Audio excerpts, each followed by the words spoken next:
Everyone, it's Christina here. I am just going to give you a quick snapshot on how to use ePortfolio because I've had a few emails this morning that it's confusing, and you know what, I agree. I think it's a really clunky platform. However, given the nature of the task in that you guys have to be compiling your experiences via this portfolio rather than having you upload several documents, and there's 165 of you, it's going to get really messy. And we wanted you to have one sort of space where you could show us your music industry growing or your music industry development.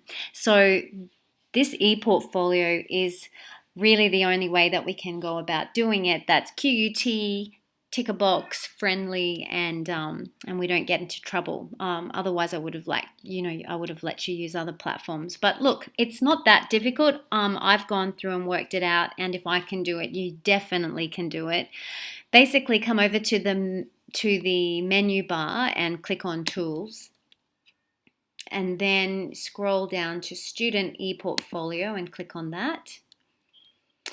Now over here you can see it says News and Updates. There's a great little video there on how to embed an image in your text, because currently you can't just drag an image into the text box. You have to actually have a URL for the image, and the only way you can have a URL for an image that works with this site is Dropbox. Now don't panic if you don't have a Dropbox account. It's free. You won't need to upgrade to a paid account, because all you'll do is have a few low-res JPEGs in there. So you really won't need to pay for a Dropbox. So please make sure that you set yourself up a Dropbox account if you don't already have one. So, and I'll show you how that works in a moment. So you come over here to build and release your portfolio. So we'll click on that. First of all, we want to set up an introduction page. So up here, I'm going to click on Portfolio Views, and I'm going to go Create a New View. And over here, I'm going to call my ePortfolio Christina Kelman KMB 215, and I'm going to use a photograph. Just save that for now. You can't work with it just yet. It always wants you to okay everything, so just okay. So come back over to the left here, and there it is. There's my portfolio set up, and I'm going to click on the plus sign. I'm going to say Manage an Introduction Page. I click on that. So you can use the default introduction text, but I think it's nice to use the personalized introduction text. So you might say something like, "Hi, my name is Christina Kelman, and welcome to my ePortfolio, showing you my journey through various aspects of the music industry." So what you'll do is you'll continue to say what is in the folio and what you've done. And remember, you can keep coming back and editing this introduction as you go. Now, I think it's nice to have a photograph of yourself in your ePortfolio. So you have to click on this image icon here.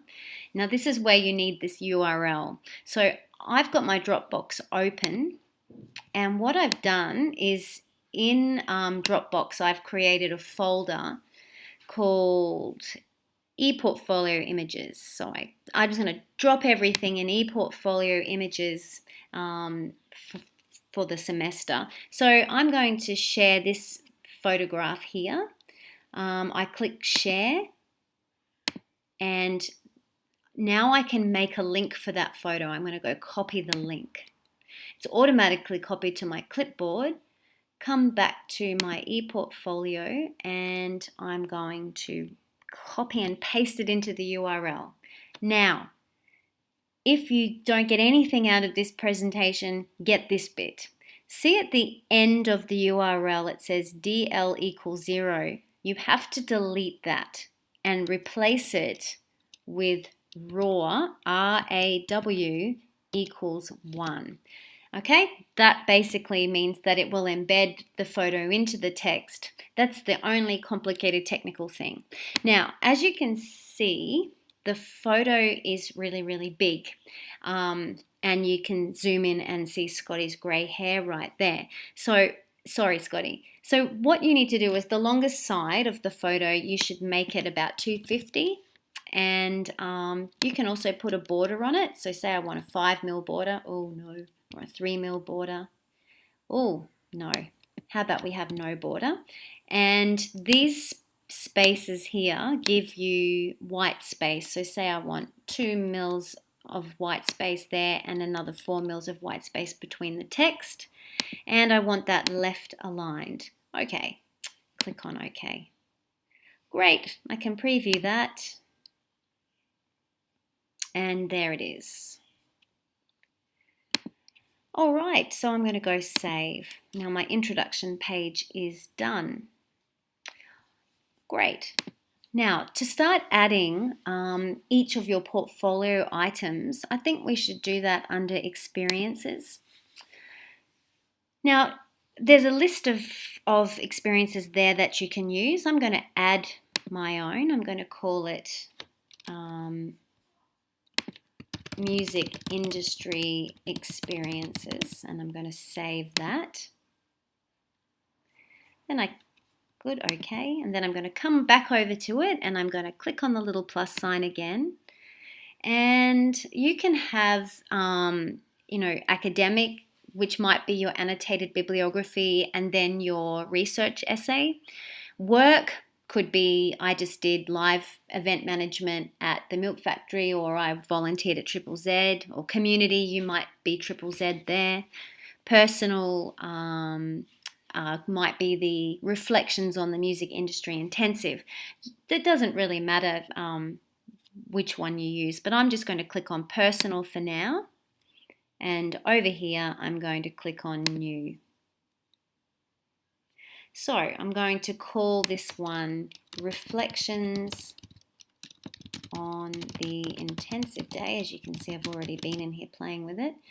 And my top 5 takeaway from the day, blah, and I'll go on and do that. 3, I had no idea there were so many rights in a song, and blah, blah, blah. Don't forget, I might want to throw a photo of my experience.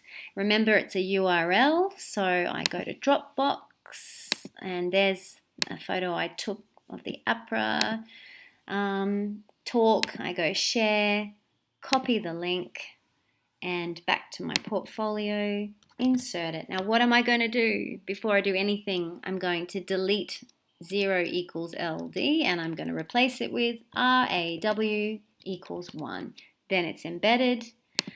I'm going to make it, again, my longest side is the height, is the vertical, so I'm going to make that 250, and then it works out after that. And I'll go maybe 4 millimeters of white space, put it on the left, and there it is. So I save that. Great, so I've got one experience already done, my first portfolio item, and I've got my introduction page. So I'm going to come back to portfolio views. I'm going to click on the plus, and I'm going to go manage experiences page, because if I want my experiences to show up in my portfolio when someone else is viewing it, I have to manage it first. So I click on the plus and I click on music industry experiences.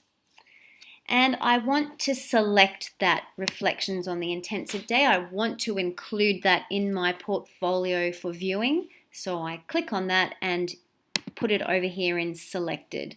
Then I save it. Great. So, want to have a bit of a look and see what my ePortfolio is looking like so far. I go review and preview pages. I did that too fast. See down the bottom here, it says review and preview pages. I'm in portfolio views, by the way. So review and preview pages. And I'm going to preview Christina Kelman KMB 215. I've got my introduction, and then I click on experiences, and I've got my first experience there. Okay, cool. Now I need to release this to my teacher. So I am going to release to QUT teaching staff for feedback.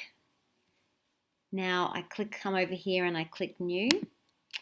And I unfortunately can't do it because I am a teacher, but there'll be a search button, and you can type in your teacher's name, and then that will allow you to receive feedback from them.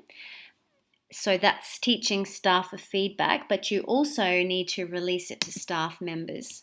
So I'm going to release this to myself. I type in Christina, then Kelman, and search. There I am, and I click the box and I say release it. Great.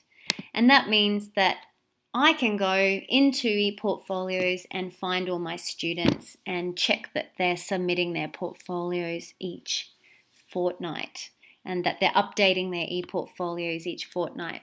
But if you want feedback on your documents, then on your portfolios, then you should definitely put in teaching staff, release to QUT teaching staff for feedback.